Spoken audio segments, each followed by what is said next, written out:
नमस्कार मित्रांनो, अशोक मामा या मालिकेच्या आजच्या भागामध्ये अशोक मामा हे अंघोळीला चाललेले असतात. तेवढ्यात दारावरची बेल वाजते. अशोक मामा स्वतःशीच पुटपुटतात, "आता कोण आले? बरं झालं अंघोळीला गेल्यानंतर नाही कोणी आलं," असं म्हणत ते दरवाजा उघडतात. तर समोर फुलराणी असते. ती आत येते आणि म्हणते, "अगं बाई, तुम्ही?" अशोक मामा तिला दारावरची पाटी दाखवतात आणि म्हणतात, की "दारावरती कोणाच्या नावाची पाटी आहे?" फुलराणी म्हणते, "तुमच्या." अशोक मामा म्हणतात, "मग मी नाही दरवाजा उघडणार तर कोण उघडणार?"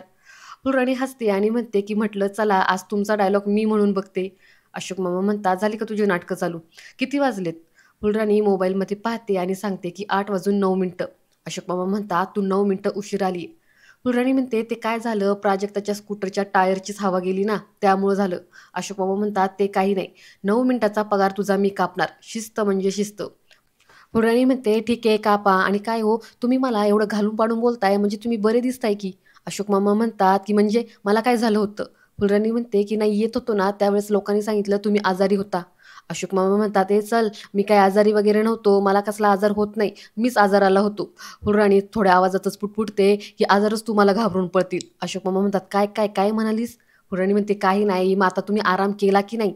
अशोक मामा म्हणतात, "केला का? अगं करावाच लागला. ते आले होते ना राजपुत्र, त्याच्यामुळं ना मला आराम करावा लागला. ते आले होते सेवा करायला." फुलराणी म्हणते, "अगं बाई, म्हणजे अनिशदादा आले होते का तुमची सेवा करायला? किती छान." अशोक मामा म्हणतात, "काही सेवा वगैरे नाही हां, त्याला फक्त ना मोठेपणा मिरवायचा असतो. त्याला मोठ्या-मोठ्या ना बाता मारायच्या असतात. डोक्याला मिठाच्या पट्ट्याच काय लावल्या, ब्लड काय घेतलं, ब्लड टेस्टिंग काय केलं." फुलराणी मोठ्यानेच म्हणते, "बाई, ब्लड टेस्टिंग झालं तुमचं? अहो ब्लड वगैरे घ्यायची वेळ आली तुमच्यावर?" अशोक मामा तिला म्हणतात, की "जरा हळू पोरं झोपलीत, बडबड नुसती." फुलराणी म्हणते, की "अहो, पण एवढं तुम्हाला ब्लड टेस्टची वेळ आली आणि तुम्ही मला साधा एक फोन पण करता नाही आला का?" अशोक मामा म्हणतात, "तू काय माझी आई आहेस का तुला सांगायला? तू सुट्टीवर होतीस ना, मग तुझा काय संबंध?"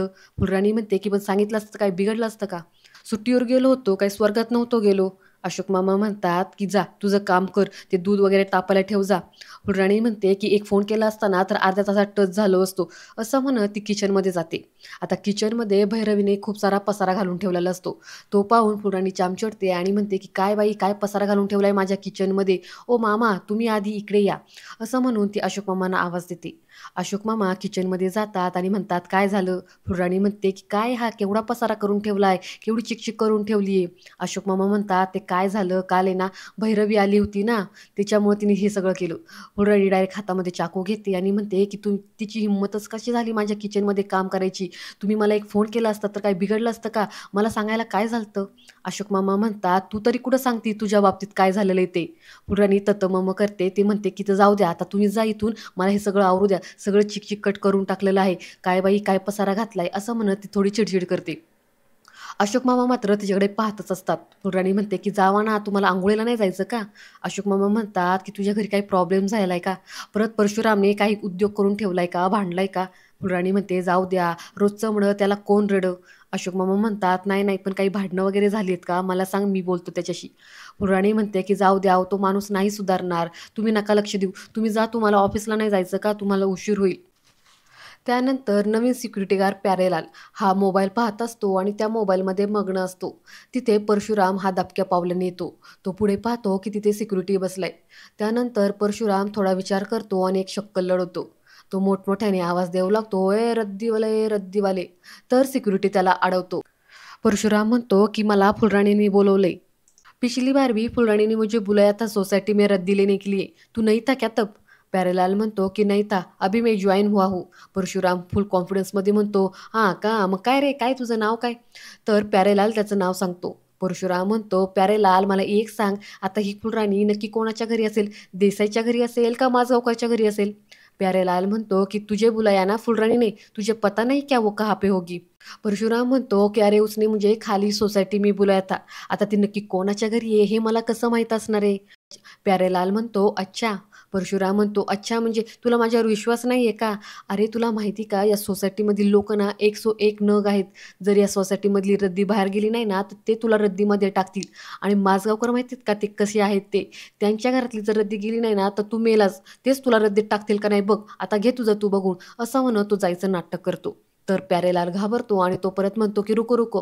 परशुराम मागे येतो आणि म्हणतो, "आत्ता कसं? बरं मला एक सांग, आता ते माझगावकर ह्या वेळेला घरात असतील का बाहेर असतील?" प्यारेलाल सांगतो की नाही, अभी माझगाव करना इस वक्त वो ऑफिस को जाते हैं, वो अभी घर पे नहीं होंगे. तर परशुराम हा खुश होतो आणि स्वतःशीच म्हणतो की म्हणजे आता फुलराणी एकटीच घरी असेल, असं म्हणत तो अशोक मामांच्या घरी येतो. तर इकडे अशोक मामा हे ऑफिसला जायच्या तयारीमध्ये असतात. तेवढ्यात तिथे फुलराणी त्यांच्यासाठी डबा घेऊन येते आणि एक पाण्याची बॉटल घेऊन येते. अशोक मामांना म्हणते की तुम्ही बाहेरचं अजिबात काही खाऊ नका, डबा दिलाय तो खा आणि या बाटलीमध्ये ना लिंबू पाणी दिलेलं आहे, ते थोड्या थोड्या वेळाने प्या. अशोक मामा म्हणतात, मी काय आजारी आहे का गं? तुम्हा सगळ्यांना असं का वाटतं मी आजारी आहे? फुलराणी म्हणते, बरं ठीक आहे, मी आजारी आहे, माझ्यासाठी प्या. अशोक मामा म्हणतात, बरं ठीक आहे. असं म्हणत अशोक मामा ऑफिसला जायला निघतात. ते मागे वळतात आणि फुलराणीला आवाज देत म्हणतात, आणि ऐक, मला ना आज यायला उशीर होईल. फुलराणी म्हणते, बरं ठीक आहे. अशोक मामा म्हणतात, बरं मी जातो. असं म्हणत ते पुढे चालायला लागतात, परत मागे वळतात आणि फुलराणीला आवाज देतात. फुलराणी म्हणते, आता काय? अशोक मामा म्हणतात की आणि मुलं घरामध्ये एकटीच आहेत, त्यांच्यावरती नीट लक्ष ठेव. फुलराणी खेचकतच म्हणते की मग काय मी त्यांच्यावर लक्ष ठेवत नाही का? अशोक मामा म्हणतात, तू ठेवतेस म्हणूनच तुला सांगतोय. बरं चल मी निघतो. असं म्हणत जायला लागतात आणि पुन्हा मागे वळून सांगतात की आणि ऐक ऐक. फुलराणी म्हणते, आता काय? अशोक मामा म्हणतात, ती धाकटी आहे ना इरा, तिला त्या शैफालीकडे नेऊन सोड, ती तिचं काय ट्युशन वगैरे घेणार आहे. फुलराणी म्हणते, बरं. अशोक मामा म्हणतात, मी जातो. असं म्हणत जायला लागतात आणि पुन्हा एकदा थांबतात आणि फुलराणीला म्हणतात, ऐक फुलराणी. तर फुलराणी तिथंच उभी असते. अशोक मामा म्हणतात, मी माझं पाकिट विसरलोय, पाकिट कुठे आहे माझं? असं म्हणत ते पाकिट घेण्यासाठी आत बेडरूममध्ये जातात. तर फुलराणी म्हणते की काय बाबा ह्या माणसाचं. तेवढ्यात दारावरची बेल वाजते. फुलराणी जाऊन दरवाजा उघडते तर परशुराम आलेला असतो. परशुराम फुलराणीला पाहताच तिला बडबड करू लागतो, काय ग ये, तू मला न सांगता निघून इकडे आलीस? मी तुला सांगितलं होतं ना की इथे अजिबात कामाला यायचं नाही. असं म्हणत तो तिचा हात पेरगळतो आणि केसाची वेणी पकडतो. फुलराणी ओढत असते की आता इथे तमाशा करू नका. परशुराम म्हणतो, च्या मायला, तुला मी सांगितलं होतं ना की कामाला यायचं नाही. असं म्हणत तो तिला मारणार. तेवढ्यात अशोक मामा येतात आणि परशुरामचा हात पकडतात आणि एका हाताने त्याच्या कानाखाली लगावतात. परशुराम मात्र जाम घाबरतो. अशोक मामा म्हणतात, काय रे, बाईच्या अंगावरती हात उचलतो का? परशुराम म्हणतो, ती माझी बायको आहे. अशोक मामा म्हणतात, नवरा असला म्हणून काय झालं? तुला काय लायसन मिळालंय का बायकोला मारायचं? आणि काय रे, नवरा म्हणून काय तुझं कर्तृत्व आहे? हा, जा बाहेर जा आणि ना काहीतरी काबड कष्ट कर, पैसे मिळव, नाहीतर तसाच उपाशी मर. परशुराम म्हणतो, अहो साहेब, तशीच वेळ आली आहे, माझं काम गेलं त्यामुळं मी बेरोजगार झालोय, माझ्याकडे पैसे नाहीत आणि हिच्याकडे पैसे मागतो तरीही. असं म्हणत परशुराम फुलराणीवरती परत एकदा धावून जातो. अशोक मामा त्याला धरतात आणि म्हणतात, तुला सांगितलं ना मारायचं नाही. असं म्हणून त्याला चांगला चोप देतात आणि हे सगळं इरा ईशान दारापासून पाहत असतात. पुढे अशोक मामा परशुरामला म्हणतात की अरे बघ जरा, बघ तिच्याकडे, ती काबाड कष्ट करते, दिवस रात्र मेहनत करते, पैसा कमवते, तुझ्या पोटाची खळगी भरते, तुला पोसते, आणि तू मात्र तिला असं मारतोस. अरे तिने तिच्या आई वडिलांचा विरोध पत्करून तुझ्यासोबत लग्न केले. अरे गेले 4-5 वर्ष तिचे आई वडील तिच्यासोबत बोलत नाहीये. तिने तिचं घरदार सोडलं तुझ्यासाठी, तिचं माहेर मागं पडलं, आणि तू मात्र खुशाल तिला मारतोयस. तुला काय वाटलं रे की तिला विचारणारं कोणी नाहीये? हा, एक लक्षात ठेवायचं, मी तिच्या पाठीमागे खंबीरपणे उभा आहे, त्याच्यामुळे तुला मला उत्तरं द्यावी लागतील, समजलं? चल निघ इथून. असं म्हटल्यावरती परशुराम तिथून निघून जातो. पुढे अशोक मामा पाहतात की इरा ईशान हे दोघ जण दारापासून पाहतात आहेत. अशोक मामा पुढे येतात आणि इरा ईशानला म्हणतात की बाळांनो इकडे या. इरा ईशान पुढे येतात. अशोक मामा म्हणतात की हे बघा बाळांनो, ज्यावेळेस तुम्ही पहिल्यांदा भारतामध्ये आला होतात ना, त्यावेळेस तुमच्या अनिश काकाने तिथे स्टँडवरती मारामारी केली होती आणि मी त्याच्यावरती ओरडलो होतो, कारण की त्यावेळेस तिथे त्या गोष्टीची गरज नव्हती. पण बाळांनो, आता मात्र ह्या गोष्टीची गरज होती. कसं असतं, आपल्यावर जर कोणी अन्याय करत असेल ना, तर तो आपण अजिबात सहन करायचा नाही. आणि एक गोष्ट कायम लक्षात ठेवा, किती काही झालं ना तरीसुद्धा कोणत्या स्त्रीवरती हात उचलायचा नाही, आणि जर कुणी उचलत असेल ना तर तो आपण उचलू द्यायचा नाही. नेहमी लक्षात ठेवायचं की अन्याय आपण कधी सहन करायचा नाही, आणि आपली चूक नसेल तर आपण कशालाच घाबरायचं नाही. तर ईशान म्हणतो की आजोबा, तुम्ही तर ब्रेव आहात. अशोक मामा म्हणतात की हो, आणि आता तुम्हाला पण ब्रेव व्हावं लागेल, ब्रेव बॉय आणि ब्रेव गर्ल. असं म्हणत अशोक मामा पुढे हात करतात, तर इरा ईशान अशोक मामांच्या हातावर हात ठेवत म्हणतात की येस. त्यानंतर इकडे भैरवी कार घेऊन सोसायटीमध्ये आलेली असते. प्यारेलाल तिची गाडी पार्क करायला सांगतो. तर इकडे परशुरामच्या कानाखाली चांगलीच पडल्यामुळं तो गालाला हात लावून तिथून चाललेला असतो. प्यारेलाल त्याला अडवतो आणि म्हणतो, क्या रे, किधर है तेरी रद्दी? परशुराम चिडतो आणि म्हणतो, ए तू आहे रद्दी, तू आहे भंगारवाला, तेरे को तेरा काम करने को नहीं आता क्या? तर इकडे भैरवी कारमधून उतरून ह्या दोघांचं बोलणं ऐकत असते. परशुराम म्हणतो, काय रे, तुला माहित नव्हतं का तो माझगावकर बुड्डा वरती आहे ते? अरे तुझ्यामुळं मला पडली ना, बेशरम कुठला. प्यारेलाल म्हणतो, ए जबान संभाल के बात करने का क्या, क्या नाम क्या है तेरा? परशुराम म्हणतो की क्या क्या बात करेगा तू, मेरा नाम जान के, हाँ पुलिस को बुलाएगा क्या, मेरा नाम परशुराम है, जा पुलिस को जाके बुला, मैं किसी के बात से नहीं डरता. तेवढ्यात तिथे तोरणे येतात आणि म्हणतात ए तू इथं कसं काय परत आला. प्यारेलालला तोरणे म्हणतात, "अरे प्यारेलाल तू काय डोक्यावर पडलेस का, अरे तू कशाला याला इथे सोसायटीमध्ये घेतलं, अरे हा फुलराणीचा नवरा आहे, मागच्या वेळेस दारू पिऊन त्यांनी भरपूर इथं धिंगाणा घातला होता, त्यामुळं त्याला या सोसायटीमध्ये बॅन केलंय आणि तू कुशाला याला आतमध्ये घेतलं." प्यारेलाल म्हणतो माफ करो साहब जी, मुझे पता नहीं था, ये रद्दीवाला बोल के अंदर घुसा. तोरणे म्हणतात कसला रद्दीवाला, बोडक्याचा रद्दीवाला, अरे हा फुलराणीचा नवरा आहे, एक नंबरचा बेवडा, चल याला बाहेर काढ. असं म्हटल्यावरती प्यारेलाल त्याला तिथून हुसकून लावतो. तिथून जात असताना त्याला भैरवी आवाज देते. त्यानंतर सीन चेंज होतो. इकडे अशोक मामांना त्यांच्या ऑफिसमधून साहेबांचा फोन आलेला असतो. काल भैरवीने ज्यावेळेस साहेबांचा फोन आला होता त्यावेळेस सांगितलेलं असतं की आता अशोक माजगावकर यांची तब्येत ठीक नसल्यामुळं ते कामाला येणार नाहीयेत.